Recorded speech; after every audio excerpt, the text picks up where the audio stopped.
था कि ये हमारे ही समाज का बच्चा है, इसको न्याय मिलना चाहिए। 2 मिनट बात नहीं करवा सकते थे? नहीं करता हूँ मैं, सच बता रहा हूँ, राजनीति करता हूँ। इस भर्ती ने मुझे हर पल मारा है मुझे। उसी मौर्य सभा, यहाँ थी एक मौर्य सभा, उसमें हरपाल मौर्य जी आए थे, तो उन्हीं की सभा में मैं आया था। क्या था, मैं गलत मांग नहीं कर रहा हूँ, मेरे पास आयोग की रिपोर्ट है। मेरे समाज के नेता मुझे गलत साबित करना चाहते हैं। मैं कोई राजनीति नहीं करना चाहता। मैंने कभी, आप लोग समाज में लोग देख लीजिए, यही हाल है, दर दर भटक रहे हैं, लाठियां खा रहे हैं, गालियां खा रहे हैं। केशव प्रसाद मौर्य के आवाज पे कम से कम 50 बार गया हूँ, गालियां। हम कहाँ जाए, किसके पास जाए? हमसे और कुछ नहीं कर जाएंगे। मेरा नाम अमित मौर्य है। यही हमारे गांव के पास में एक अमरपाल मौर्य जी एक छोटा सा कार्यक्रम था, मौर्य सभा, उसी में आए थे और जितने मौर्य थे, मौर्य समाज के लोग आए थे। तो हमने सोचा कि जो हमारी पीड़ा है, 640 दिनों की पीड़ा है, लखनऊ के इको गार्डन में जो एक जेल हुआ करती थी, उसमें हम लोगों ने बिताया है, वो दर्द हम इनसे कहेंगे और इनसे बताएंगे। तो ये राज्यसभा सदस्य हैं, हो सकता है हमारी बात वहां तक पहुंचाएं। मोदी जी से मिलते रहते हैं, योगी जी से मिलते रहते हैं, तो न्याय दिलाने की बात करें। मैं यही उम्मीद के साथ आया था, एक ज्ञापन लिया था, तो मैंने कहा सर 2 मिनट में उसे बात करनी है।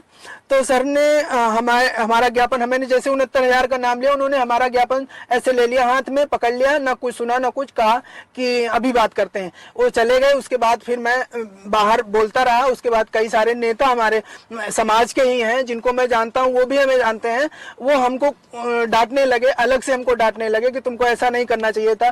फिर कुछ लोगों का कहना था कि ये राजनीति करता है, राहुल गांधी से मिला था। मैं कहना चाहूंगा कि मैं कोई राजनीति नहीं करता हूं। मैं राहुल गांधी से मिला था, मेरी पीड़ा थी। मैंने उनसे ये कहा था कि आप मिलकर राहुल गांधी को एक पत्र लिखिए, आप जाइए राहुल गांधी को पत्र लिखिए कि हम लोगों के साथ अन्याय हुआ है, वो हम लोगों को न्याय दिलाने का प्रयास करें, जैसा कि राहुल गांधी ने पत्र को लिखा भी था। उसके बाद जैसे अब यह राहुल गांधी की बात नहीं है, विपक्ष के जितने भी नेता हैं, मैंने चाहे सत्ता पक्ष हो विपक्ष हो, किसी के पास मैंने कोई ऐसा दरवाजा नहीं है जहां मैंने खटखटाया ना हो, मैं सबके पास गया हूं।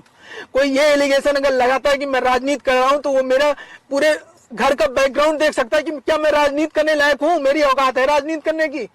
ऐसा एलिगेशन लगाना मत करिए। हक दिलाने की जहां बात आई है वहां हक दिलाइए। ऐसे आप किसी के ऊपर आरोप लगा के ऐसा नहीं कर सकते हैं, आप पीछे नहीं हट सकते हैं। आपको न्याय दिलाना पड़ेगा, क्योंकि आप हमारे समाज के हैं और हमें आपसे कहना है, हमारा हक बनता है, आपसे कहेंगे। हम डरते नहीं है, हम अपनी बात सही है तो सही कहने में क्यों डरेंगे? हमको चाहे मारो, जेल भेजो, काटो, कुछ भी करो, हम नहीं डरते हैं। हमको कोई मार के धमकाएगा यहाँ, हम नहीं डरने वाले। हमको यहाँ धमकाया जा रहा था, हमको अलग अलग से लोग टार्चर, हमारे समाज के लोग टार्चर कर रहे थे। उनको ये नहीं पता था कि ये हमारे ही समाज का बच्चा है, इसको न्याय मिलना चाहिए। 2 मिनट बात नहीं करवा सकते थे? बात भी करवाए तो हमको वहां हड़काया जा रहा था, वहां मुझे धमकी दी जा रही थी, क्योंकि मैं वहां अकेले था। हमारे समाज के लोग ऐसे देख रहे थे, हमारे समाज के नेता ऐसे देख रहे थे, कुछ नहीं कर रहे थे। हमसे कह रहे थे ये राजनीति करता है, राहुल गांधी से मिला था। मैं राजनीति नहीं करता हूँ, मैं सच बता रहा हूँ, राजनीति करता हूँ। इस भर्ती ने मुझे हर पल मारा है मुझे। बस यही मन करता है, मुझे जीने का मन नहीं करता। मैं सोचता हूँ कब मर जाऊं ऐसे टॉर्चर होने से ज्यादा, क्योंकि मैं सही हूँ, मैं गलत नहीं हूँ। मेरे समाज के नेता मुझे गलत साबित करना चाहते हैं। मैं कोई राजनीति नहीं करना चाहता। मैंने कभी किसी और से राजनीति के बारे में कई बात नहीं किया। मैं 6800 शिक्षक भर्ती में आरक्षण पीड़ित एक शिक्षक हूँ। ओबीसी एससी समाज से आता हूँ।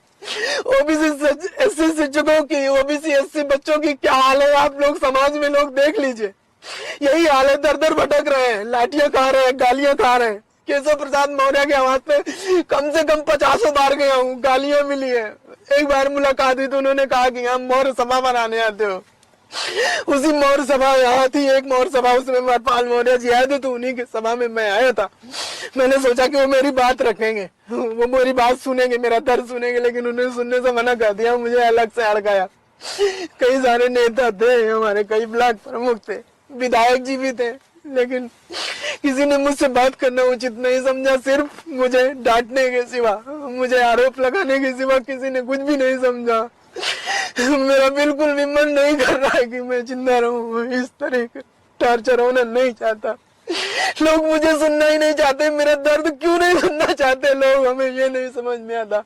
मैं अपनी बात लेके गया था, मैं गलत मांग नहीं कर रहा हूँ, मेरे पास आयोग की रिपोर्ट है, मेरे पास सब कुछ तो है, मैं सब रिकॉर्ड तो लेके आया। योगी जी ने ट्वीट किया, वो ट्विटर हैंडल का भी मेरे पास फोटो कॉपी है, प्रेस कॉन्फ्रेंस की मेरे पास वीडियो है, सब कुछ है। जो उन्होंने माना है कि विसंगति हुई, उसके बाद फिर हम लोग क्यों भटक रहे हैं? हमारी जगह 6,800 सामान्य वर्ग के अभ्यर्थी नौकरी कर रहे हैं और हमको सड़कों में भटकाया जा रहा है, हमको राजनीतिक बताया जा रहा है, हमको टॉर्चर किया जा रहा है, हमको धमकी दी जा रही है। हम एक गरीब परिवार से आते हैं, इसलिए हमारे साथ ही अत्याचार किया जा रहा है। हम अपने समाज के लोगों से कहना चाहते हैं कि हम लोग हमारी दर्द को समझिए, हमारी पीड़ा को समझिए। ये लोग हमको नहीं समझना चाहते, सब कुछ जानते हैं मेरा दर्द, उसके बाद भी लोग अवॉइड कर रहे हैं हमको। हम कहाँ जाए, किसके पास जाए?